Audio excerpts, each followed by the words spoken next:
So I hope you guys are ready. This class. Uh, the topic is quite very. I don't know. It's is a very interesting topic. No, for me. No, I heard about this information 14 years ago. No, 14, 1-4, and I hope I will be able to deliver um, in interest or your interest or your kumbaga more excitement, no, to add more excitement and interest to you guys, especially who are tuning in sa Zoom and sa FB Live. And let's get started. Okay. By the way, no, before I click the next slide, the next page, um, I make it. I was intentional in making this poster and to really put some faces, no, of familiar people, especially if you're a Filipino and if you're you've been in the financial industry, you've been reading business news, you've been talking or listening or watching the economy of the Philippines, the economic growth. These faces usually appear in the news, no, in the business news. So nandito po si Mr. Ayala, okay, and nandito rin si Mr. T, no? George T. Ito si Jaime Zobel, no? In Ayala community, they call him Jaza. Jaime Agosto Zobel de Ayala, no? So kasi before I was with Globe Telecom and Globe is an Ayala company. So every time he comes to Cebu or every time he calls for a meeting, online meeting or actual or big meeting, so we often or we always address him as Jaza. Okay, Jaime Agosto Zobel de Ayala. And we have here George T of the Metrobank Group. And we have here Lucio Tan, the Lucio Tan Group. And of course, we have Henry C. Sr., the SM Group. So, of course, aside from being wealthy and billionaires, okay, so these are the biggest names in Philippine business. And isa sa mga common thing about these guys here is that they all of them they own financial companies, specifically banks and insurance business. Okay, so alam natin sa SM Group they have BDO, alam natin sa Lusyutan Group they have PNB, and of course under George T.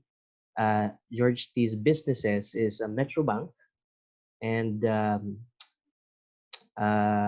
then Ayala, of course, we know BPI. Okay, so uh, guys, there's a reason why they are in that business, and very quick. No, we are given very quick few minutes to talk about why are they in that business and how can we, ordinary citizens, average people, the regular family, the regular citizens, can be able to, partake in that opportunity sa loob ng financial industry. Kasi pag sinabing financial industry, iniisip natin banks and insurance companies. Those are the big entities inside the financial industry. And it's correct, no? You are right to think about banking and insurance businesses because those are the giant businesses inside the financial industry. Okay? So allow me to share to you some few slides, no, on how to really uh, capture the opportunity to improve your way of living, to improve your financial life, your family's life, and your own life, not just today but for the future, by setting up or earning a six-figure income in the financial industry. No, not the food industry, not the transportation industry, but inside the financial industry. Okay? So sa IMG, no, I'm representing IMG, and maybe you were invited to this Zoom meeting, or you're watching Facebook Live right now because somebody shared to you a link or you an info about this event right now. And I'm proud to say that I belong to this community called IMG, and IMG has been promoting financial education for the for the past 22 years already.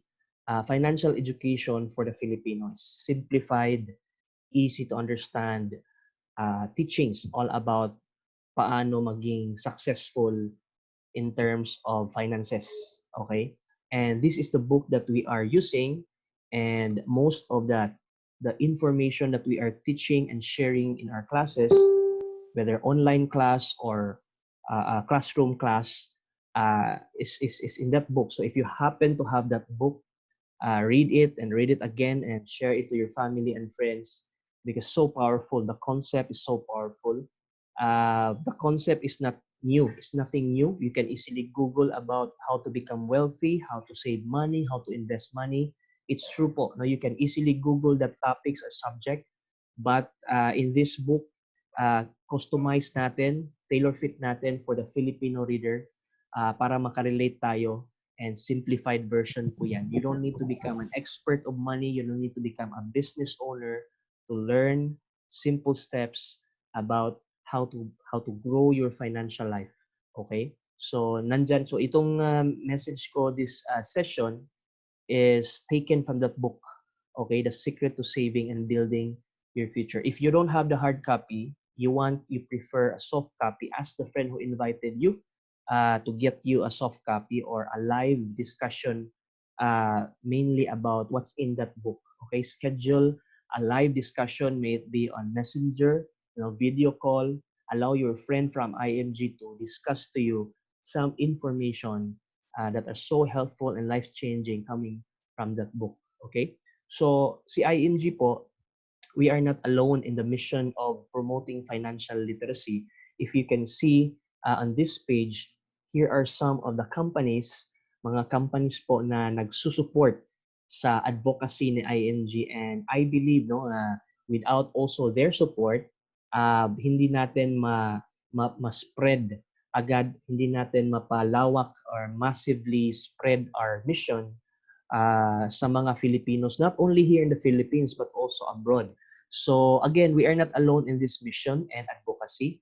IMG has been, getting support from all these financial companies, real estate companies, investment companies, and some of them may not be a financial company too, no? But all those companies unite, okay, under one mission and under one goal, that is to spread financial literacy. So they support the advocacy of IMG, which is financial education. Of all those partner companies, let me point out one specific partner that has been with us all through these years, itong company na Kaiser. Okay. So, hindi ko maisa-isa, no? I cannot talk about, each of those companies one by one kasi kakapusin tayo sa oras. Let me just pick out one company for today's discussion. This company has been supporting our advocacy for years already, and this company is Kaiser International Health Group Inc. So this is a healthcare company, is the biggest healthcare company in the Philippines. They offer like all types of healthcare program, from company, corporate healthcare, group healthcare, family healthcare, senior care, senior citizen have healthcare because of this company, and as well as long-term healthcare. Philippines has long-term healthcare already because of this companies. Okay, okay. So si Kaiser, again, no? Kaiser has been a partner of our mission and advocacy.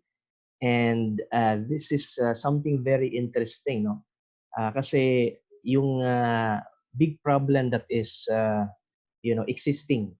Kasi we should start from the problem, no? We need to point out bakit, no? Why do we do this stuff? Why do we push the concepts, the financial concepts? Why do we push the advocacy and the mission of financial education? So maraming dahilan. This is one of the main reason. Big problem. Alam natin sa Philippines, we have retirement and healthcare crisis. So we witness a lot of relatives and friends that are in their old age na kulang talaga yung retirement. And na-mention natin sa mga masterclass natin, di ba? And at the same time, na-witness din natin na kulang yung preparation in terms of medical or illnesses or medical expenses, no? Kaya tayo nagkaroon ng ganitong retirement at healthcare crisis. And hindi lang to ngayon, no? It's been existing for years already. So this is one of the big problem that we are facing. Whether there's COVID or no COVID at all, this problem is existing in our Filipino society and a country. So ito yung tinitirahan natin, no? And what needs to be addressed? Three major financial needs. So this is where we start, no? So ano yung reality? Live too long. Either we live too long, we live too short, or we get sick in between. So okay. And then what other specific problems, no? People retire with no or less savings. So good news yung live too long. No? People live longer, but ito yung naging problema. They live longer but less savings. And meron namang live short or die too soon, pero wala namang naiwan sa family. No? Kung meron mang naiwan, they live with them utang. Not they don't leave money or wealth, they live with them utang and a lot of problems. No? And ito, get sick in between. People in the Philippines, 54% of medical costs are out of pocket. So hindi talaga enough yung budget, hindi prepared financially most of the Filipinos when it comes to healthcare or medical, so which is very obvious right now, no? That's happening. So ano yung solution?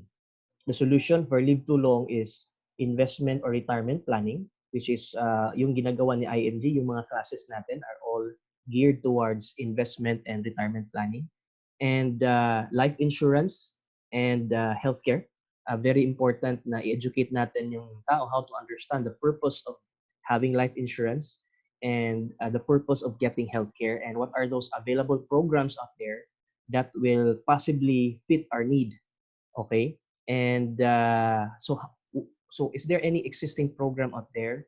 Yes, there is. No, it was designed by Kaiser, yung Kaiser Long-Term Healthcare Program, and some powerful add-on programs also, which is this PDF funds or mutual funds to help you augment or increase your investment, and most 18 and final expense, which will increase your protection or life insurance, and yung mga short-term healthcare natin, which is available.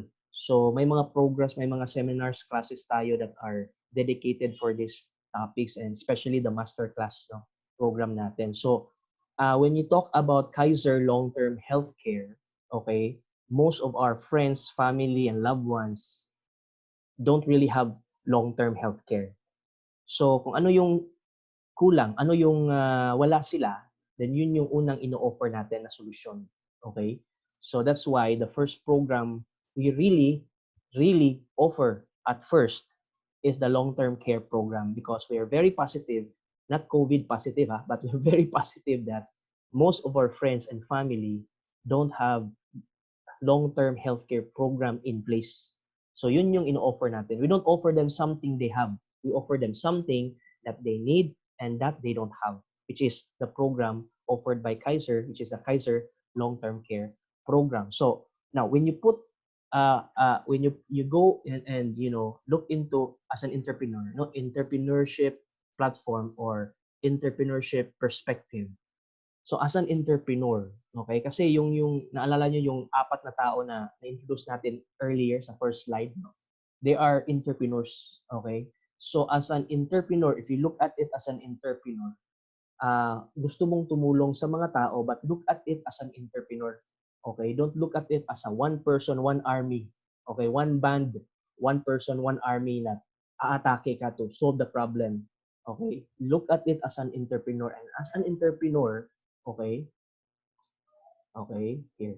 As an entrepreneur, we need to have belief, no, in this what you call platform. And the platform, you know, is so huge, but I simplified it this way, no. Kailangan magkaroon tayo ng system, and then the system provides the step-by-step process, and then magkaroon tayo ng duplication.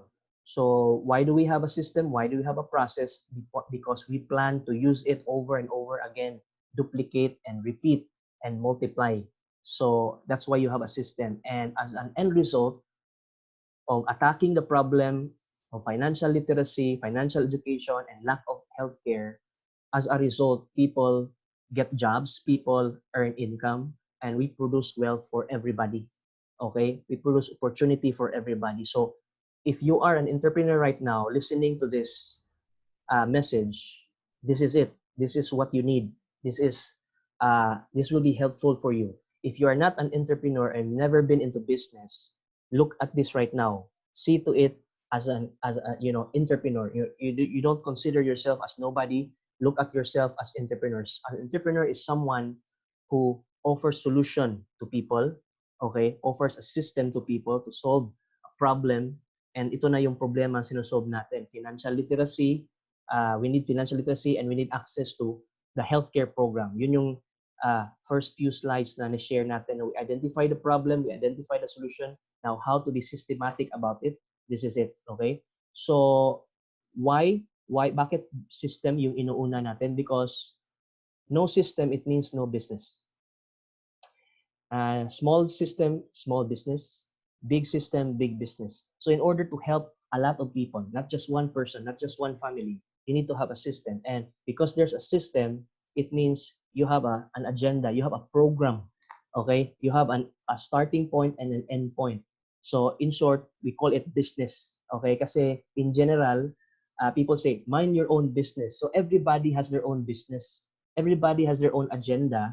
This is a matter whether your agenda or your business, it's helping a lot of people or if it's only helping you or yourself.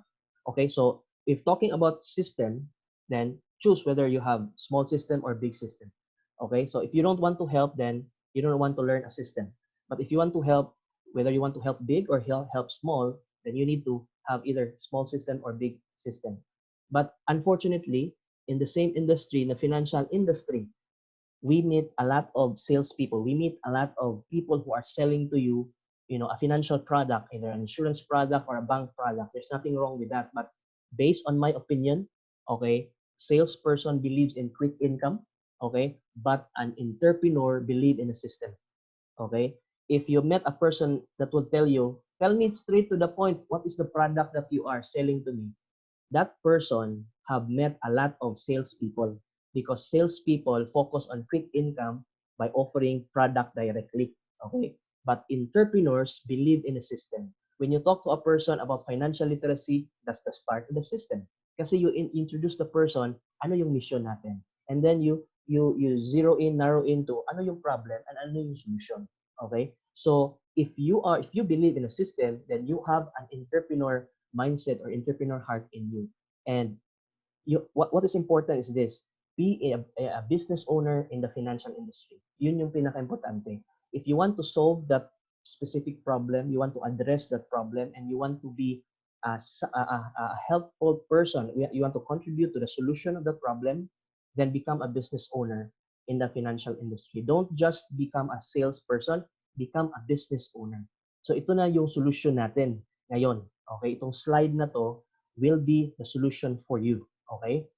So, hard work beats talent when talent doesn't go to work. Okay? So, again, nakikita natin yung tatlong blocks: system, duplication, and wealth. So, in IMG, okay, in IMG, you are either an associate or a marketing director or a senior marketing director. Yan yung pong isa sa mga three hierarchies natin, no, sa IMG. If you are with IMG and you see yourself as an entrepreneur, you see yourself as a business owner, you start from an associate and you become a marketing director and you become a senior marketing director. So that's part of the system. Okay? That's the system. Okay? And as an associate, you earn 20% direct income incentive from every saver. When you mean saver, tingnan natin yung sa bottom, di ba? Yung may asterisk, Kaiser Long-Term Healthcare Plan. Di ba yun yung solution? Di ba na-identify natin at the start na ito yung problem, financial education, people retire, people have no healthcare, people lack money and this and that. And then we identify the solution. And this is a specific solution to that problem. People need to address three major needs. This is the solution. Kaiser Long-Term, every time you present a solution to the person and that person accepts that solution, you get an incentive. So as an associate, you have 20% incentive. As a marketing director, 37% incentive.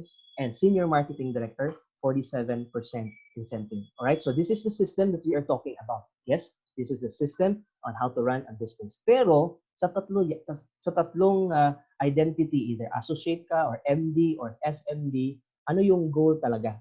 Ito yung goal natin. Okay? Ito, business owner. Okay? So meaning to say, you become a business owner by becoming an SMD. All right? In the financial industry, you can run a business by becoming an SMD. So as an associate or MD, you're not yet really doing some serious business. You are only, trying it out and then see if it works. Nothing wrong with that. Everybody will pass through that stage. But once you become an SMD, you are now ready to run a business with a system. Okay? So moving forward, this is it. Okay? Let's keep it simple. All right? Let's keep it simple. I know, you know a lot of stuff. You have a lot of information already. I want to keep it simple for you. Okay? If you are not a member, you join IMG. Wala ka pang long-term healthcare, get one for yourself. Okay? And again, ano naman yung figure na yan? That's the Kaiser long-term care plan. Okay? That's the Kaiser long-term care plan that we suggest for you, so that it's quite a plan that will fit your need, not just today but in the future. It will help you retire with 1 million pesos. It will help you, to have at least more than 2 or 3 million at age 60. Yan, that level is an example. So if you combine all that number, you have 12,382. Okay, and as an associate, again, quick review: 20% of Kaiser Premium, 37%, 47% respectively. So as a step one to start a business, to open a business in the financial industry through IMG, you are a financial broker. And step one is this: ito lang yung capital mo. Okay? Initial na ilalabas mo from your pocket, from your credit card, or from wherever you ask money. This is the initial capital that you need, 12,382. Okay? And sa 12,382, okay, moving forward, okay, system yan eh. Let's go to duplication. Okay, di ba? System, duplication, and wealth. Let's go to duplication now. Moving forward, in the next 30 days, okay, step 2, your goal is to talk to people whom you want to join your mission and advocacy. Step 2 is to talk to people, at least let people join and let people sign up and let people do the mission with you. O, kasi very impossible na ikaw lang talagang gustong mag-solve sa problema sa Pilipinas about retirement and healthcare. Marami kang friends, they are just waiting for you to invite them, family, relatives, people who are close to you. I'm not talking about people you don't know. People who are close to you, probably they're looking for a mission, something, and an advocacy to contribute to the building of society, and this can be an outlet for them. So you look for 10 people and you sign up 10 people. They pay 12,382 also. They don't pay 12,382 to you. They pay 12,382 to IMG, and IMG will process their membership as well as their own Kaiser savings program. Now, here comes the start of the wealth. Because you share to people what you learn, because you start to impart to them, okay, what good news you've seen, okay, that there's still hope. There's still hope to really, give impact, make a difference to society, one family at a time, starting from each of your own family, okay? So, nag-share ka. So, that's duplication. That's repetition. And then here comes the start of the wealth. The start of wealth is this. You get incentive, di ba? As a associate, you earn 20% of the first 5. Bakit hinati natin sa dalawa, 5 and 5? Kasi 10 yan eh, di ba? Kasi the first 5, it will help you, okay, if you still earn incentive of 20%, but yung next 5, you already earn 37. Why is that?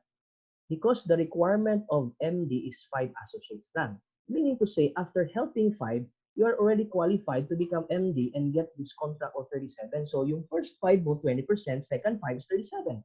So this is just 20% of 5,882, that's 1,176, and 37% of 5,882, that's 2,176, because they pay exactly the same. They start with exactly the same amount, 12,382.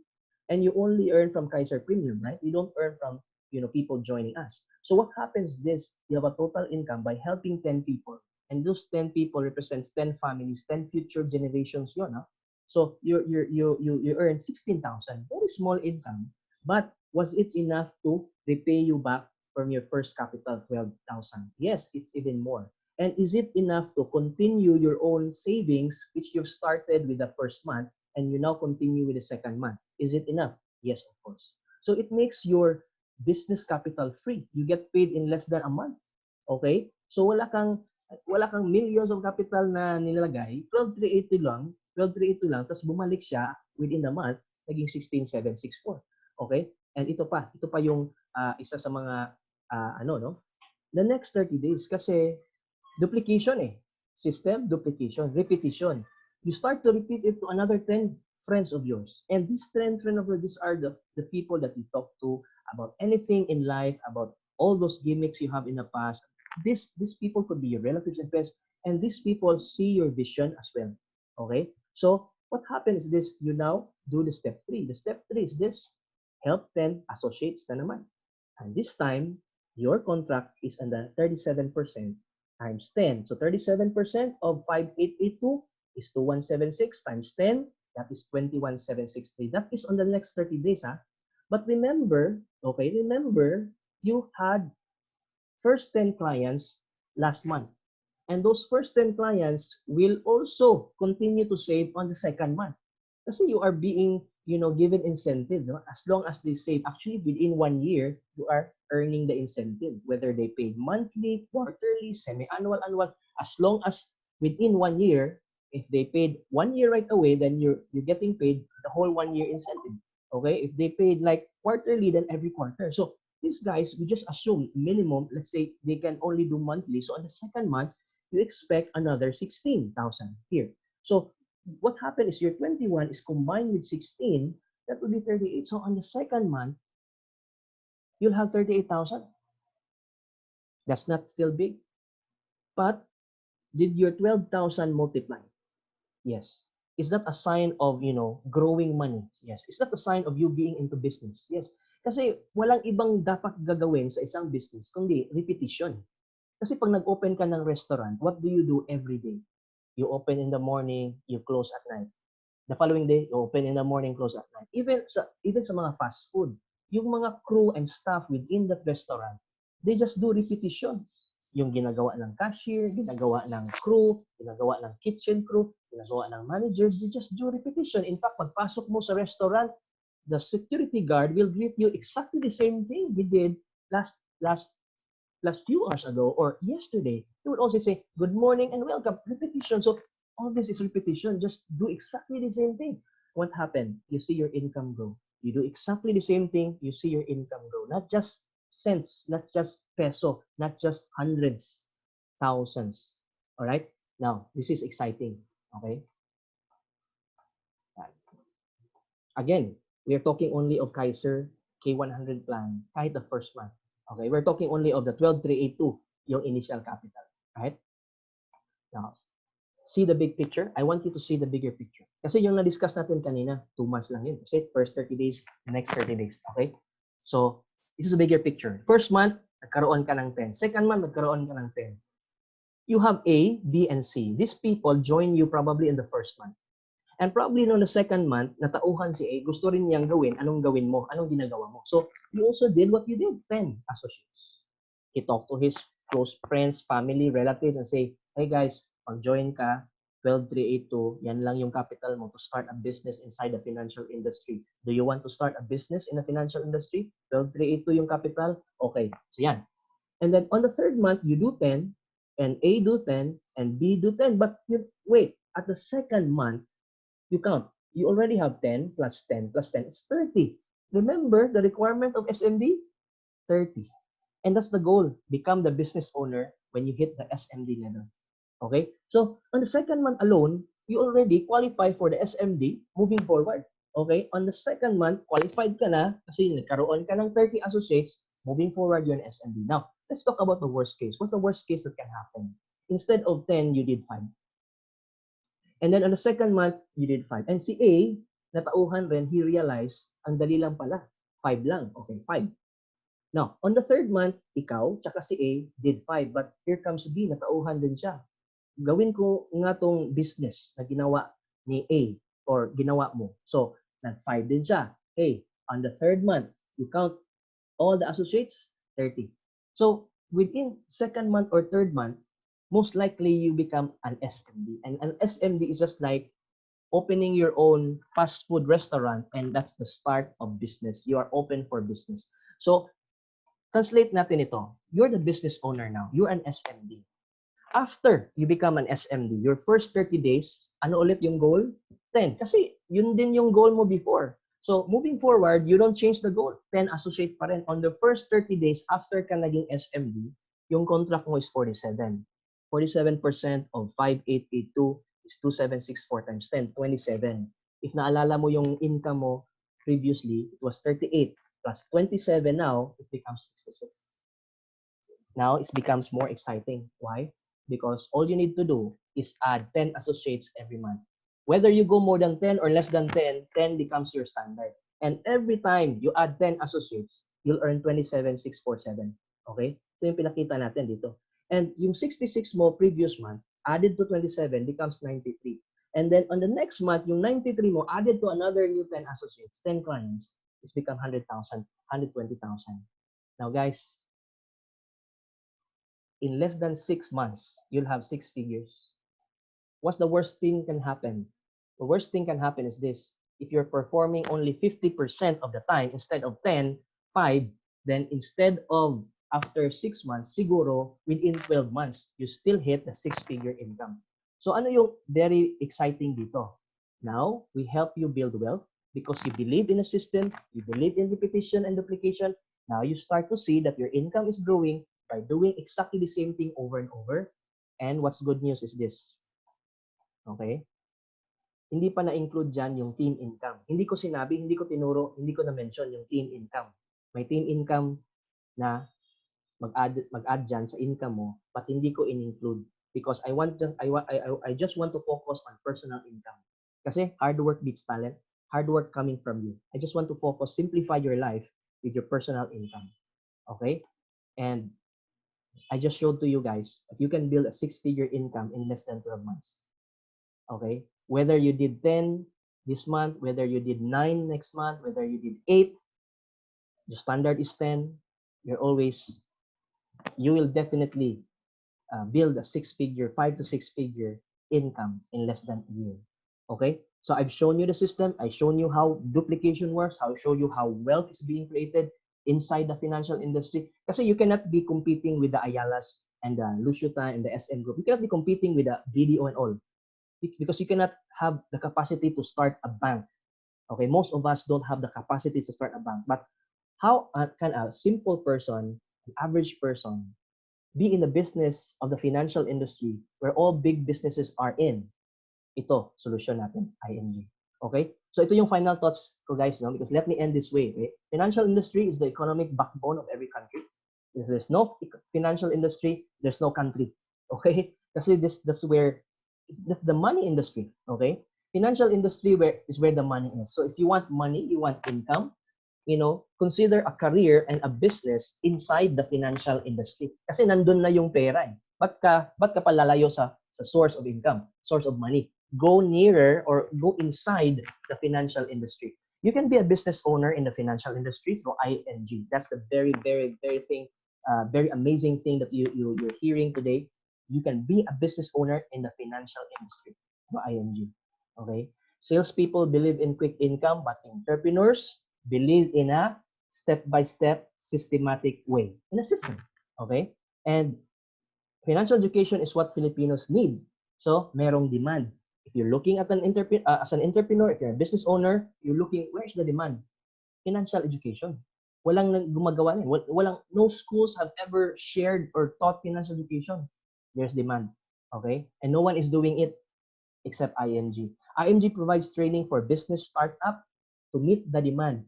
We train you, not just financial education, we train you to be a business owner inside the financial industry so that you can serve the demand. You can help yourself earn while helping others save money. This is one thing very unique and very special, and what I love about what we do in IMG. Well, most businesses out there earn when people spend. That's normal. Our business, we earn while people save. We earn when we teach them how to save, how to plan, how to build their own financial foundation. That's one thing very unique about what we do, and that's what makes IMG very special. Financial broker business, IMG, in case you did not know, you can sign up online with your 12382 and you can get started right away upon approval of your license or your membership or your accreditation with IMG. And finally, we have something better here. And these words come from no less than Jeff Bezos, is the richest man in the world, is the founder of Amazon. And his words just struck me. I strongly believe that missionaries make better products. They care more. For a missionary, it's not just about the business. There has to be a business, and the business has to make sense, but that's not why you do it. You do it because you have something meaningful that motivates you. I repeat the last line. You do it because you have something meaningful that motivates you. Guys, if you think that teaching your kid, teaching your family is not something meaningful, I don't know what is. If you believe that learning how to save money, learning how to be frugal, learning how to save for emergency fund is not meaningful, I don't know what is meaningful for you. If you think this time of crisis that you don't need money, that money is not important, I don't know what is meaningful to you. In the bigger picture, guys, we will, this crisis, we will survive this. This too shall pass. And we talk to our sons and daughters, and we talk to our grandsons and daughters, and really talking to them on how we survive this crisis. And hopefully, we'll also talk to them about how you manage your money, how you decided